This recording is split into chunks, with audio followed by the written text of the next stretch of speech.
Hello परिंदों, कैसे हो आप सब। वेलकम है आपका आपके अपने चैनल पर। दोस्तों, आज के इस वीडियो में हम बात करने वाले हैं क्लास 12 जीव विज्ञान के कुछ बहुत ही ज़्यादा मोस्ट इम्पॉर्टेंट क्वेश्चन जो इस बार आपके बोर्ड एग्जाम में किसी ना किसी सेट में जरूर एक क्वेश्चन आएंगे। ठीक है दोस्तों, तो मैं आपको सभी क्वेश्चन के आंसर को बहुत ही आसान तरीके से और बहुत ही बेहतरीन लाजवाब तरीके से बताने वाला हूँ।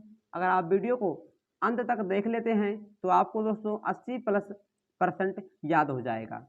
तो चलिए टाइम को न वेस्ट करते हुए वीडियो को स्टार्ट करते हैं। ठीक है दोस्तों, तो यहाँ पर हमारा फर्स्ट क्वेश्चन है, सहायक जनन तकनीकी क्या है, व्याख्या कीजिए। ठीक है दोस्तों, जो सहायक जनन तकनीकी होती है ये क्या होता है आपको दोस्तों बताना है।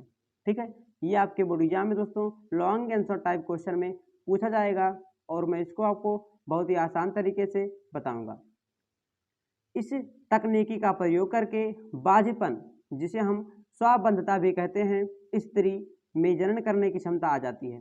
यानी कि यह एक ऐसी तकनीकी होती है जिसकी सहायता से दोस्तों अगर कोई स्त्री बांझ है, बांझ का मतलब क्या होता है, तो ऐसी स्त्री जो कभी किसी बच्चे को जन्म नहीं दे सकती है। ठीक है दोस्तों, यानी उसके अंदर जनन करने की क्षमता नहीं होती है, तो सहायक जनन तकनीकी का प्रयोग करके दोस्तों तो जनन कर सकती है, बच्चे को जन्म दे सकती है। ठीक है, तो यही होता है सहायक जनन तकनीकी। अब हम समझ लेते हैं इसकी निम्नलिखित विधियां कौन सी है। चलिए दोस्तों हम एक एक करके सभी को समझ लेते हैं। दोस्तों यहाँ पर फर्स्ट विधि है IVF, इन विट्रो फर्टिलाइजेशन, जिसे हम हिंदी में बोलते हैं पात्र निषेचन। ठीक है दोस्तों, आपके बोर्ड एग्जाम में पूछा जाता है कि IVF का पूर्ण रूप लिखिए। 2022 में दोस्तों आप देख सकते हैं इसी से रिलेटेड बहुत सारे क्वेश्चन पूछे गए थे दोस्तों। 2 नंबर में क्वेश्चन पूछे गए थे कि IVF, और एक और था, अभी मैं आपको बताऊंगा कि उसका पूरा नाम लिखिए। ठीक है दोस्तों, तो आप सभी पॉइंट को अच्छे से याद रखिएगा। IVF का पूरा नाम होता है इन विट्रो फर्टिलाइजेशन, जिसे हम पात्र निषेचन कहते हैं। एक क्वेश्चन और पूछता है कि पात्र निषेचन किसे कहते हैं, समझाइए। ठीक है दोस्तों, तो आपको मैं बहुत ही आसान तरीके से बता दूंगा। ठीक है, आप देखते रहिए वीडियो को अंत तक। पात्र निषेचन क्या होता है, ये इसका उत्तर हमें लिखना है। दोस्तों ये कोई पुरुष है, ठीक है दोस्तों, और ये है कोई स्त्री। आप देख सकते हैं ये थोड़ा, अब ये क्यों निराश है दोस्तों, इसलिए निराश है क्योंकि इसके अंदर जनन करने की क्षमता नहीं है, इसके अंदर भी नहीं है। दोस्तों अगर कोई स्त्री है वो बच्चे को जन्म नहीं दे सकती, तो केवल केवल उस स्त्री की गलती नहीं होती है। ठीक है दोस्तों, उसमें गलती पुरुष की भी होती है। ठीक है, गाँव में क्या होता है दोस्तों, लोग स्त्रियों को केवल ताना देते हैं, पुरुष को कुछ नहीं कहते, लेकिन दोस्तों उसमें जो गलतियां होती हैं दोनों के अंदर होती हैं, इसीलिए वो किसी बच्चे को जन्म नहीं दे सकते हैं।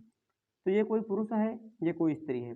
पुरुष के अंदर क्या होते हैं, शुक्राणु होते हैं, ठीक है, और स्त्री के अंदर क्या होते हैं, अंडाणु होते हैं।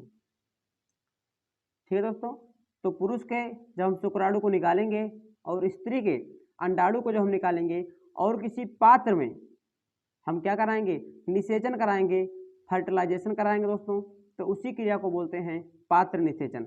अब उसे हम पात्र निषेचन क्यों नाम दिए, तो इसलिए नाम दिए क्योंकि दोस्तों जो निषेचन हुआ है कहाँ हुआ है, किसी पात्र में हुआ है, तो इसीलिए हम इसे पात्र निषेचन कहते हैं। दोस्तों आशा करता हूँ कि आप इसको बहुत ही अच्छे से समझ गए होंगे। ठीक है, तो चलिए अब हम बात कर लेते हैं सेकंड विधि की तरफ। दोस्तों अगली विधि है जिप्ट, ZIFT। ठीक है, इसका पूरा नाम पूछा जाएगा तो आप याद रखिएगा, जाइगोट इंट्राफेलोपियन ट्रांसफर। क्या दोस्तों, zygote, I for intra, F for fallopian, T for transfer. तो आप इसका पूरा नाम याद रखिएगा। अब दोस्तों जिप्ट क्या होता है अब हम समझ लेते हैं। तो पात्र में बने युग्मनज को नली द्वारा फेलोपियन ट्यूब में डाल दें तो उसे हम जिप्ट कहते हैं।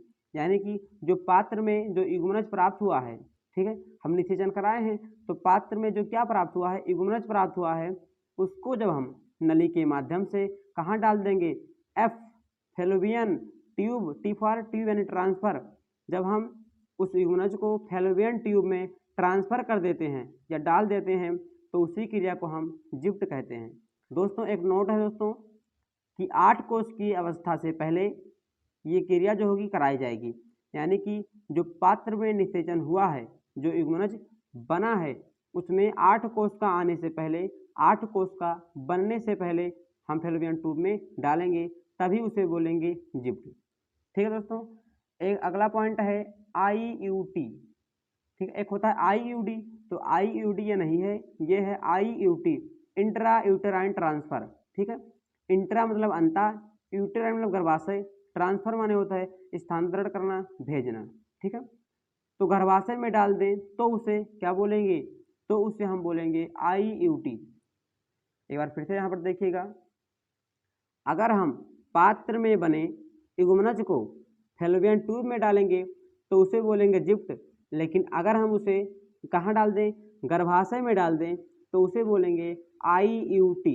ठीक है, लेकिन यहाँ इसका भी एक नोट है, 8 कोष की अवस्था के बाद। ठीक है, जिप्ट वाली क्रिया कब कराई जाएगी, तो जिप्ट वाली जो क्रिया है दोस्तों वो 8 कोष की अवस्था से पहले, लेकिन IUT की जो क्रिया है वो 8 कोष की अवस्था के बाद कराई जाएगी। आशा करता हूँ दोस्तों आप बहुत ही अच्छे से सभी पॉइंट को समझ गए होंगे। अब दोस्तों यहाँ पर एक अगला जो विधि है वो है गिफ्ट। एक था जिप्ट, लेकिन ये है GIFT, गिफ्ट। ठीक है, पूरा नाम होता है गैमेट इंट्राफैलोपियन ट्रांसफर, ट्रांसफर मीन स्थानांतरण या भेजना। ठीक है, इसका नाम क्या दोस्तों, तो इसका नाम होता है गिफ्ट। गिफ्ट मतलब क्या होता है, जो गिफ्ट हम किसी को देते हैं। तो जिस स्त्री में अंडाणु ना बनता हो, यानी कि ऐसी स्त्री जिसमें अंडाणु ही नहीं बनता है, तब हम उसमें जनन कैसे करेंगे, वो बच्चे को जन्म कैसे देगी। तो जिस स्त्री में अंडाणु नहीं बनता है तो किसी दूसरी स्त्री या कोई दूसरी स्त्री अंडाणु उसे क्या कर देगी, गिफ्ट कर देती है। ठीक है, और अंडाणु को फैलोपियन ट्यूब में डाल देते हैं, ट्रांसफर कर देते हैं, उसी को बोलते हैं गिफ्ट। ठीक है, आपको दोस्तों रटना बिल्कुल नहीं है, इसका नाम क्या है, GIFT। गिफ्ट मतलब क्या होता है, जहाँ आप किसी को गिफ्ट देते हैं।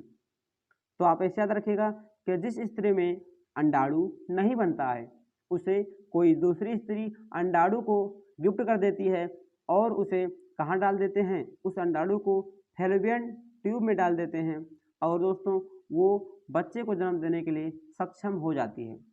आशा करता हूँ दोस्तों आप पात्र निषेचन, जिप्ट, गिफ्ट, IUD बहुत ही अच्छे से समझ गए होंगे। ठीक है दोस्तों, तो चलिए अब हम बात कर लेते हैं अगले मोस्ट इम्पॉर्टेंट क्वेश्चन की तरफ। अगला क्वेश्चन है दोस्तों, संकर पूर्वज संकरण क्या है। जब किसी संकर का संकरण किसी भी जनक से कराया जाता है तो उसे संकर पूर्वज संकरण कहते हैं। इसका मतलब क्या हो दोस्तों, तो संकर, जब किसी संकर का संकरण, आप ध्यान से देखिएगा, आपको रटना बिल्कुल नहीं है। ठीक है, मैं हर वीडियो में आपको बताता हूँ कि आपको रटना बिल्कुल नहीं है। ठीक है, तो जब किसी संकर का संकरण उसके पूर्वज से कराते हैं, उसके जनक से कराते हैं, उसी संकरण को बोलते हैं संकर पूर्वज संकरण। ठीक है, फिर से देखिएगा, जब किसी संकर का संकरण उसके पूर्वज, पूर्वज कौन होते हैं, उसके पिता होंगे, जनक यानी कि पिता। तो जब किसी संकरण का या जब किसी संकर का संकरण उसके पूर्वज यानी कि उसके जनक से कराते हैं तो उसी की जगह को बोलते हैं संकर पूर्वज संकरण। आशा करता हूँ दोस्तों आपको ये जो लिखा है आपको रटना बिल्कुल नहीं है। ठीक है, आप इसको काट दीजिए, आप इसके नाम से इसका जो डिफिनेशन है आप अच्छे से याद कर लीजिएगा, लिख लीजिएगा। तो चलिए अब हम बात कर लेते हैं अगले क्वेश्चन की तरफ। दोस्तों अगला क्वेश्चन है परीक्षण संकरण। एक था संकर पूर्वज संकरण, लेकिन ये है परीक्षण संकरण। तो जब किसी संकरण का, जब किसी दोस्तों संकर का संकरण उसके जनक के समयुग्मनजी अप्रभावी जीव से कराया जाता है तो उसी को हम बोलते हैं परीक्षण संकरण। फिर से देखिएगा एक बार दोस्तों, जब हम किसी संकर का संकरण उसके जनक से कराएंगे तो उसे बोलेंगे संकर पूर्वज संकरण, लेकिन जब हम किसी संकर का संकरण उसके पूर्वज से कराएंगे, लेकिन एक कंडीशन है, वो पूर्वज कैसा होना चाहिए, समयुग्मनजी और अप्रभावी होना चाहिए। ठीक है दोस्तों, समयुग्मनजी मतलब सम वो समान होने चाहिए, जैसे capital T capital T small T कराना पड़ेगा। यानी कि दोस्तों जब किसी संकर का संकरण उसके पूर्वज से कराते हैं तो उसी को बोलते हैं संकर पूर्वज संकरण। लेकिन जब किसी संकर का संकरण उसके पूर्वज से कराएंगे लेकिन वो समयुग्मजी अप्रभावी हो तो उसी को हम परीक्षण संकरण कहते हैं। दोस्तों आशा करता हूँ आप बहुत ही अच्छे से इसको समझ गए होंगे। अब हम चलिए बात कर लेते हैं अगले क्वेश्चन की तरफ। दोस्तों अगला क्वेश्चन है आनुवंशिकी क्या होता है। ठीक है, तो विज्ञान की वह शाखा जिसके अंतर्गत आनुवंशिक लक्षणों एवं उसकी वंशागत का अध्ययन करते हैं उसी को बोलते हैं आनुवंशिकी। आपको याद कुछ नहीं रखना है, केवल आपको दोस्तों ये जो 3 शब्द लिखे हैं आपको याद रखना है। कौन कौन से? आनुवंशिक लक्षणों और वंशागत। ठीक है, तो विज्ञान की वह शाखा जिसके अंतर्गत किसका अध्ययन किया जाता है?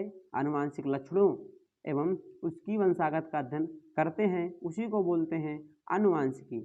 दोस्तों यहाँ पर एक शब्द आया है आनुवंशिकी या आनुवंशिक लक्षण क्या होते हैं?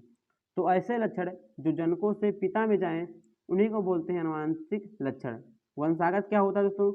तो किसी भी लक्षण का, ठीक है, जनकों से संतति में पहुंचना क्या कहलाता है? वंशागत कहलाता है। अगला क्वेश्चन दोस्तों, अगला क्वेश्चन है वंशागत अथवा आनुवंशिकता किसे कहते हैं? बहुत ज़्यादा इंपॉर्टेंट है आपके बोर्ड एग्जाम के लिए। दोस्तों आप इसे वंशागत कहिए या आनुवंशिकता कहिए। यहाँ पर एक शब्द आया था, मैंने आपको डेफिनेशन यहीं पर बता दिया है, एक बार आप फिर से देख लीजिए। आनुवंशिक लक्षणों का जनकों से संतति यानी कि संतान में जाना ही क्या कहलाता है? वंशागत या आनुवंशिकता कहलाता है। यानी कोई भी लक्षण हो जब जनकों से उसके पुत्र में जाए, संतान में जाए तो उसी को बोलते हैं हम वंशागत कहते हैं। ठीक है, आनुवंशिकी किसे कहते हैं? तो विज्ञान की वह शाखा जिसके अंतर्गत आनुवंशिकता या वंशागत एवं आनुवंशिक लक्षणों का अध्ययन करते हैं उसी को दोस्तों हम क्या कहते हैं? आनुवंशिकी कहते हैं। तो दोस्तों अगर आपने पार्ट 2 और पार्ट 1 नहीं देखा है तो इसी वीडियो के डिस्क्रिप्शन में उसका लिंक मिल जाएगा, आप वहां से देख सकते हैं।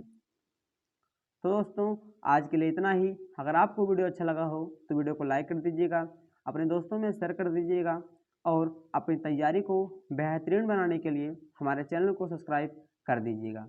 तो फिर मिलेंगे अगले वीडियो में, तब तक के लिए जय हिंद, वंदे मातरम।